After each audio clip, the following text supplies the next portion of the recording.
Baseball is back, and the first pitch is on Netflix. The New York Yankees, led by 7-time All-Star Aaron Judge, head to the San Francisco Bay to take on Rafael Devers' San Francisco Giants. This season kicks off with one exclusive opening night game. Watch MLB Opening Night, the New York Yankees versus the San Francisco Giants, live on Netflix. Wednesday, March 25th at 8 p.m. Eastern, 5 p.m. Pacific.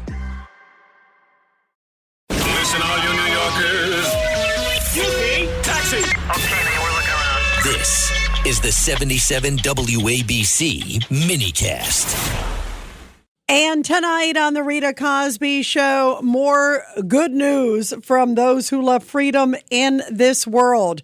2 big hits by the Israelis against the Iranian regime, and they are biggies. Lauren Johnny, who is head of the National Security Council, essentially the de facto leader there. He was the one who had a $10 million bounty on his head, and he was the guy who the supreme leader said, if something were to happen to me, this guy should essentially be running the country. And he was out there parading on Friday, out there publicly in Iran, shouting death to America, saying everything's fine, we're untouchable. The other one is this guy who was the leader of the Basij group, which is right under the Iranian Revolutionary Guard. And they're some of the worst of the worst. And in fact, he's one of the guys who ordered the takeout murder of tens of thousands of innocent civilians there in Iran. And these 2 people taken out by the Israeli strikes in the last few hours. This is enormous news. And listen to Professor Alan Dershowitz, because as he was talking with us earlier, he said the New York Times portrayed these monsters a little differently. Listen to this. But look at what how the New York Times reports it. The New York Times reports it as a terrible thing because he was a pragmatist.